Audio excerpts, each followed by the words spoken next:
केंद्र सरकार ने देश भर के शिक्षा मंत्रियों के साथ बैठक बुलाई। माननीय केंद्रीय रक्षा मंत्री श्री राजनाथ सिंह जी इस बैठक की अध्यक्षता कर रहे थे। केंद्रीय शिक्षा मंत्री, कुछ और केंद्रीय मंत्री, साथ साथ कई राज्यों के मुख्यमंत्री, उप मुख्यमंत्री और कई राज्यों के शिक्षा मंत्री, शिक्षा अधिकारियों के साथ में, बोर्ड के अध्यक्षों के साथ में इस मीटिंग में उपस्थित थे। केंद्र सरकार और मुद्दा जाहिर है कि कोरोना के इस संकट में हम 12वीं के बच्चों का भविष्य अब कैसे तय करें, इसी सवाल पर डिस्कशन था। केंद्र सरकार की ओर से 2 प्रस्ताव राज्यों के सामने रखे गए थे। ये तो सब केंद्र के लोग भी और राज्यों के लोग भी मान रहे थे कि बहुत अभूतपूर्व संकट है और इस संकट में बच्चों की परीक्षा लेना कोई आसान काम नहीं है। तो केंद्र सरकार के 2 प्रस्ताव थे। उसमें एक प्रस्ताव था कि हम 12वीं क्लास के जो बच्चे हैं उनकी परीक्षा लें, पहले के तरीके से लें, लेकिन कुछ चुने हुए सब्जेक्ट्स की ही परीक्षा लें। जैसे लगभग 200 सब्जेक्ट्स हैं, उन 200 सब्जेक्ट्स में से केवल 20 मेजर सब्जेक्ट्स की परीक्षा लें और उनके बेस पर ही हर एक बच्चे के बाकी सब्जेक्ट्स के मार्क्स दें। ये एक प्रस्ताव था पहले। तो इस तरह से 19-20 सब्जेक्ट्स की परीक्षा लेके और 19-20 सब्जेक्ट्स में आए हुए नंबर्स के आधार पर, मार्क्स के आधार पर बाकी सब सब्जेक्ट्स को इवेलुएट उसी के आधार पे करें, ऐसा एक प्रस्ताव है। इसमें एग्जामिनेशन सेंटर्स वगैरह वगैरह सब वैसे ही चलेगा जैसे पहले चलता था। दूसरा उनका प्रस्ताव था कि परीक्षा लें, लेकिन उसका पैटर्न थोड़ा बदलें। स्कूल में ही परीक्षा हो, ऑब्जेक्टिव टाइप के क्वेश्चंस की परीक्षा हो, 3 घंटे की जगह 1.5 घंटे की परीक्षा हो और उसकी बच्चों की जो कॉपी चेक करने का काम है वो भी स्कूल में ही हो। तो ये उनका दूसरा प्रस्ताव था। और उसमें यह भी है कि बच्चों के सारे सब्जेक्ट्स की परीक्षा ना हो, लेकिन बच्चे तय कर लें कि उनको कौन से 4 सब्जेक्ट की परीक्षा देनी है या 3 सब्जेक्ट की परीक्षा देनी है। ये उनका ऑप्शन भी था। देश के अलग अलग राज्यों के शिक्षा मंत्रियों ने अपनी अपनी राय रखी। दिल्ली की तरफ से मैंने भी इस पर अपनी राय रखी और इससे पहले मैंने कल दिल्ली के बहुत सारे प्रिंसिपल्स, प्राइवेट स्कूलों के प्रिंसिपल्स और टीचर्स, फिर गवर्नमेंट स्कूल्स के प्रिंसिपल्स और टीचर्स और फिर स्टूडेंट्स के साथ, पेरेंट्स के साथ संवाद किया था। और उसके बेस पर, उस पूरे मंथन के बेस पर मैंने दिल्ली की तरफ से 12वीं के बच्चों के भविष्य के बारे में सरकारों को क्या कदम उठाने चाहिए, ये मैंने राय रखी अपनी, उसको मैं आपके साथ शेयर कर रहा हूँ। पूरे देश में इस वक्त करीब 1.5 करोड़ बच्चे हैं जो 12वीं क्लास में पढ़ रहे हैं। इन 1.5 करोड़ बच्चों के पेरेंट्स, इनके टीचर्स और खुद ये बच्चे सबके सब बहुत उम्मीद भरी निगाहों से सरकारों की ओर देख रहे हैं और ख़ास तौर से केंद्र सरकार की ओर देख रहे हैं कि केंद्र सरकार परीक्षाओं के बारे में कोई निर्णय ले, ताकि 12वीं की जो ये क्लास है ये इतनी लंबी होती चली जा रही है, आगे बढ़ती जा रही है, आगे बढ़ती जा रही है। ये 12वीं की क्लास से आगे उनको बढ़ने का मौका मिले। एक ऐसे समय में ये सब बात हो रही है, आज जो चर्चा हुई, जब हमारे पास रोजाना 2.5 लाख केस आ रहे हैं पूरे देश में, लगभग इस समय भी। देश के बहुत सारे गांवों से किस तरह की स्थिति है, किस तरह की बॉडीज़ मिल रही हैं, वो हम सब मीडिया पे, सोशल मीडिया पे देख रहे हैं। हमारे सामने बार बार ये बात भी आ रही है कि तीसरी वेव भी आ सकती है और ये बात बार बार कही जा रही है अलग अलग सेक्टर से कि तीसरी वेव अगर आती है तो बच्चों को सबसे ज़्यादा नुकसान पहुंचाएगी तीसरी वेव। ऐसे में दिल्ली सरकार का मानना है, मुख्यमंत्री अरविंद केजरीवाल जी ने भी मुझको कहा कि ये प्रस्ताव केंद्र सरकार के सामने रखा जाए कि बच्चों की सेहत से, बच्चों की सुरक्षा से खिलवाड़ करके हमें परीक्षा पूरा करने का शौक नहीं पूरा करना चाहिए। शिक्षण संस्थाएं, शिक्षा व्यवस्था अपनी एक अलग कंपल्सन रखती है। शिक्षा व्यवस्था कहती है कि परीक्षा होनी चाहिए, बोर्ड कहता है, बोर्ड की परंपराएं कहती हैं कि परीक्षाएं होनी चाहिए। शिक्षा की जो हमारे अभी तक की प्रैक्टिस रही है और शिक्षा की जो अभी तक हमारी समझ रही है वो कहती है कि पहले पढ़ाओ, फिर बच्चे की परीक्षा लो, उसके बाद में बच्चे को पास या फेल करो। लेकिन ये सब आइडियल वर्ल्ड की दुनिया है। प्रैक्टिकल वर्ल्ड में आज आपके बीच में रोजाना 2.5 लाख लोग कोरोना से संक्रमित हो रहे हैं और तीसरी वेव के बारे में कहा जा रहा है कि ये बच्चों से आ सकती है, बच्चों में ज्यादा आ सकती है। तो इसलिए दिल्ली सरकार किसी भी तरह की परीक्षा कराए जाने के पक्ष में नहीं है।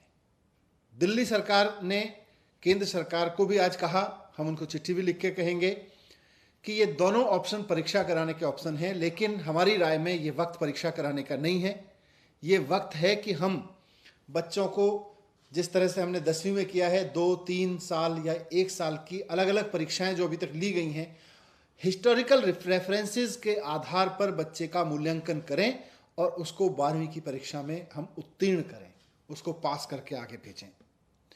अगर कोई बच्चा कहता है कि मुझे हिस्टोरिकल रेफरेंस के आधार पर पास नहीं होता है, तो जैसा हमने 10वीं में उसको ऑप्शन दिया है कि समय आने पर फिर हम उसकी परीक्षा कराएंगे और उसके मार्क्स को अपग्रेड कर देंगे।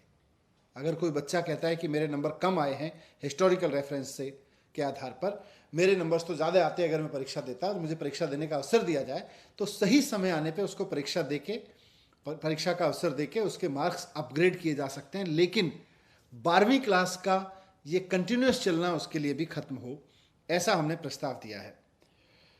मैंने ये भी रिक्वेस्ट किया है कि आज एग्जाम लेने वाली संस्थाओं, शिक्षा व्यवस्था की परंपराओं, ट्रेडिशनल कन्वेंशनल शिक्षा व्यवस्था, इसकी रूल्स एंड रेगुलेशंस को, इसकी परंपराओं को फॉलो करने के चक्कर में हम अपने बच्चों को कुर्बान नहीं कर सकते। हम अपने बच्चों की जान पे नहीं खेल सकते और हमें एक पेरेंट के रूप में सोचना होगा। हमें शिक्षा व्यवस्था के मुखिया के रूप में सोच के ये समय नहीं निकालना है। हम शिक्षा व्यवस्था के मुखिया के रूप में अगर तय करेंगे तो शिक्षा व्यवस्था के रूल, उसके कन्वेंशंस, उसके सारे ट्रेडिशंस हमारे सामने आएंगे। अगर पेरेंट के रूप में हम सोचेंगे तो एक पेरेंट के रूप में हमें समझ में आएगा कि नहीं, हम अपने बच्चों को अभी परीक्षा के जोखिम में नहीं डाल सकते। तो इसलिए मैंने रिक्वेस्ट किया है, लेकिन साथ साथ मैंने रिक्वेस्ट किया है क्योंकि बात सिर्फ बोर्ड की परीक्षाओं की नहीं है, बात एंट्रेंस एग्जामिनेशंस की भी है, बात यूनिवर्सिटी के आगे के एग्जामिनेशंस की भी है, अगला सेमेस्टर शुरू होने की भी है कि फिर बच्चे परीक्षाएं, प्रतियोगी परीक्षाएं कैसे देंगे, नीट की जेईई की परीक्षाएं कैसे देंगे। तो इस सब का एक ही समाधान है कि हम अपने बच्चों को वैक्सीनेशन कराएं। जैसा मैंने कहा कि पूरे देश में करीब 1.5 करोड़ बच्चे हैं जो 12वीं क्लास में हैं। आज देश में भी वैक्सीन उपलब्ध है जो युवाओं के लिए कारगर बताई जा रही है, और विदेशों में भी ऐसी वैक्सीन उपलब्ध है जो 12 साल से 18 साल के बच्चों के लिए भी कारगर प्रूव की जा चुकी है, घोषित की जा चुकी है। केंद्र सरकार से हमारा निवेदन है कि 1.5 करोड़ बच्चों के लिए और स्कूल के सारे टीचर्स के लिए, लगभग 1.5 करोड़ ही टीचर्स हैं, तो 1.5 करोड़ बच्चों के लिए और 1.5 करोड़ टीचर्स के लिए लगभग 3 करोड़ लोगों के लिए सबसे पहले वैक्सीन लेके आई जाए जो बच्चों के लिए लगाई जा सकती है, वैसी वैक्सीन। दुनिया में अभी फाइजर वैक्सीन का नाम आया है, अमेरिका में। फाइजर वैक्सीन के बारे में से हमने भी संपर्क किया था, तो उनके पास डोजेज तो हैं, लेकिन उन्होंने कहा कि भाई अभी हम केंद्र सरकार से ही बात कर रहे हैं। तो केंद्र सरकार ये जिम्मेदारी निभाए कि फाइजर से बात करके देश के 1.5 करोड़ बच्चों के लिए वैक्सीन लेके आए और उनको लगवाए। अगर फाइजर वैक्सीन नहीं मिलती है तो जो देश में अभी वैक्सीन है युवा वर्ग के लिए, उसके बारे में कहा जा रहा है कि वो 18 साल से ऊपर के बच्चों के लिए है। तो केंद्र सरकार के सामने मैंने प्रस्ताव रखा है कि हमारे इस वक्त दिल्ली के स्कूलों में या देश के बारे में भी वही डेटा होगा कि 12वीं के बच्चों में से करीब 20 से 25% बच्चे 18 साल के हो चुके हैं। करीब 70% बच्चे ऐसे हैं जो 17.5 साल से 18 साल की उम्र के बीच में हैं, यानी 1-2 महीने में, 3 महीने में, मैक्सिमम 6 महीने में वो 18 साल के हो जाने वाले हैं। तो इस तरह से 95% बच्चे हमारे 17.5 साल की उम्र के हैं। तो इन 17.5 साल वाले बच्चों की क्या हम वैक्सीनेशन कर सकते हैं, इस बारे में हम हेल्थ एक्सपर्ट से बात करें। अगर देश में 18 साल के युवा के लिए जो वैक्सीन उपलब्ध है, क्या वो वैक्सीन 17.5 साल के बच्चे के लिए भी कारगर है, ये बात हमें हेल्थ एक्सपर्ट बता सकते हैं, वैक्सीन की कंपनियां बता सकती हैं, उनके लिए जो टेस्टिंग की गई है, ट्रायल्स किए गए हैं, उससे हमारे पास आ सकती है।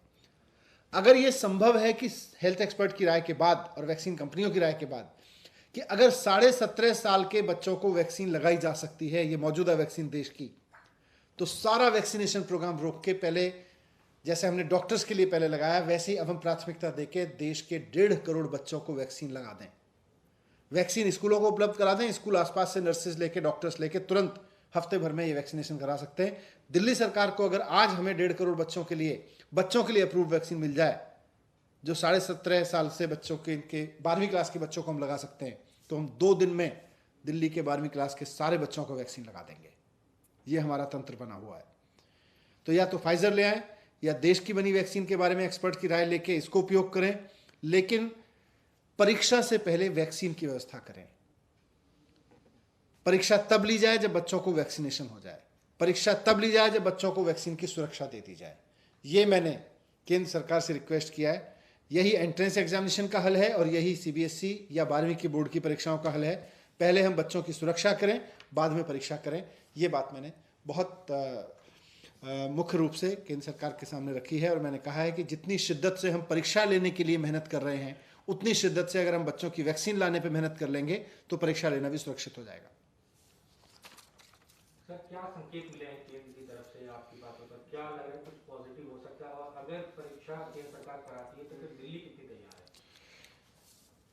देखिए, जब मैंने ये बात रखी तो आज देश के लगभग मैं कह सकता हूँ 8-10 मंत्रियों ने, कई राज्यों ने बेसिकली और इस बात को समर्थन किया कि हाँ, पहले हमें वैक्सीनेशन कराना चाहिए अपने बच्चों का। तो कई राज्य इस बात से सहमत थे। कई राज्यों ने ये बात रखी कि 0 एग्जामिनेशन होना चाहिए, ऑप्शन ए या ऑप्शन बी नहीं, ऑप्शन 0 एग्जामिनेशन का होना चाहिए। ये बात बहुत लोगों ने रखी है और मैं उम्मीद करता हूँ कि केंद्र सरकार राज्यों के इस फीडबैक पे और देश के 1.5 करोड़ बच्चे और करीब 1.5 करोड़ शिक्षकों के स्वास्थ्य पे खिलवाड़ नहीं करने का निर्णय लेगी, बल्कि उनकी सुरक्षा को ध्यान में रखते हुए निर्णय लेगी। तो जो भी निर्णय लेगी, इस चीज़ को, इन सारे डिस्कशंस को ध्यान में रखते हुए लेगी। Thank you.